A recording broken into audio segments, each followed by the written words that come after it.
In this lesson, we discuss general global illumination settings in the global illumination rollout. This is the same scene from the lighting section when we were discussing Skylight Portal and IES lights. If I go to my render settings in the V-Ray tab and global switches rollout, as you can see, I have override material enabled, but I have excluded the chair, the lamp, and the curtains from the override. Also, I have two hidden spheres here. One of them is this reflective sphere, which has a reflective material applied to, and the other one is this refractive sphere, which has a transparent refractive material applied to. We'll be using them when the time comes. These spheres are also excluded from the override material. Now, let me show you a render of the scene with these current settings. So that is what we have right now. Let's get started with the parameters. In the GI tab and global illumination rollout, you can find some general settings that control different GI related things. Make sure the interface is set to expert so we can see all the options.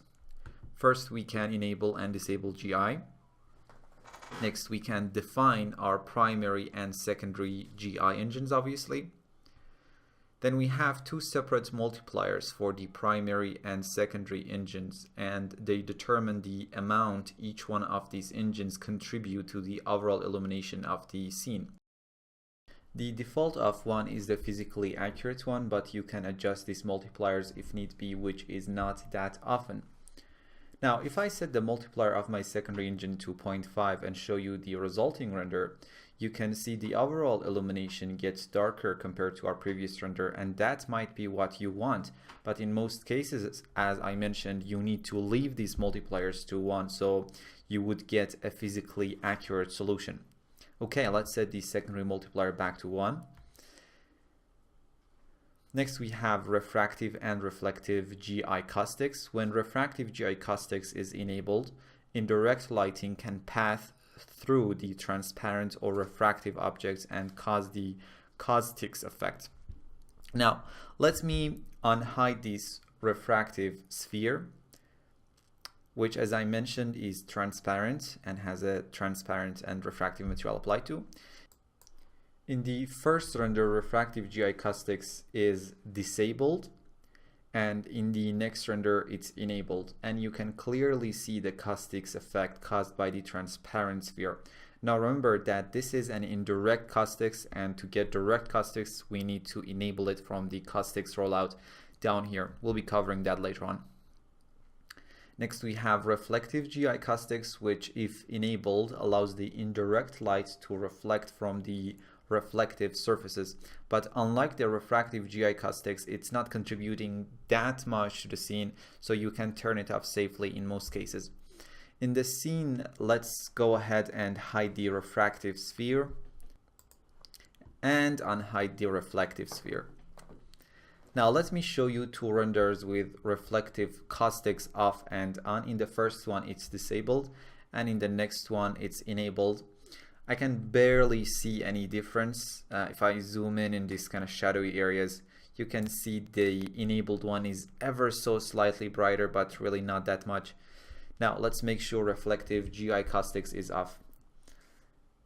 Next, we have saturation, which controls the color saturation in our GI solution. 1 is the normal value, 0 means no color, and anything more than 1 will result in more saturated colors. Now let's go over a few renders. In the first render, the saturation is set to 0. Also, I have just rendered the left side in the image so we can compare it easily with the normal saturation on the right side, and also to save some time. When the saturation is set to 0, you can see we have absolutely no color coming from the GI solution, only shades of gray. When the saturation is set to 1, we have a normal render, and when set to 2, the saturation is twice and we get more saturated colors from the GI solution. Let's make sure the saturation is set to 1 again. Next, we have contrast, which controls the overall contrast in our GI solution. Values less than 1 will make the GI to look more washed out, and values more than 1 will increase the contrast in GI. We have contrast base, which is the base for the contrast boost, and it determines the unchanged GI value based on which the contrast alters. Now let's go through some renders, and in these ones I also only rendered the left side. In the first render, the contrast is 0 and we get an absolutely uniform GI solution. If I go to the GI path, you can see that a bit better. Then the contrast was set to 1 and 2. And now, as you can notice, we have a lot more contrast. Let's set the contrast back to 1. Next, we have ambient occlusion, and if we enable it, we will be adding an ambient occlusion effect to the overall GI solution. Basically, ambient occlusion is a black and white map where the corners and closed surfaces are black and the flat areas are white. Now imagine multiplying that map over the image, so the corners and detailed areas are going to get darker. Now let's enable ambient occlusion. Here, first we have the value that controls the amount of ambient occlusion. So let me show you a few renders with different ambient occlusion values. In the first one, ambient occlusion is off. And in the next one, it is set to 0.8, which is the default value. And you can clearly see those darker details and corners. And in the next one, it is set to 2. And now it's a lot more obvious and exaggerated. Now in the next render, I set the ambient occlusion value to 0.2, and as you can see, it adds a lot more detail, but it's not unrealistic like the previous ones with the 0.8 or 2.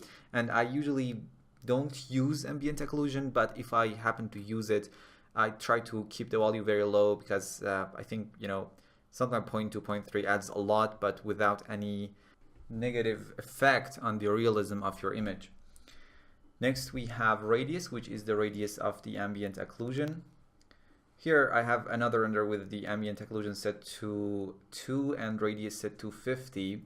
And as you can see, compared to this render with the value of 2 and radius of 10, the effect is a lot more spread. And the subdiff parameter, which controls the quality of the effect, and higher number result in less noise in the final render. So that's about general GI settings, and I will see you in the next lesson.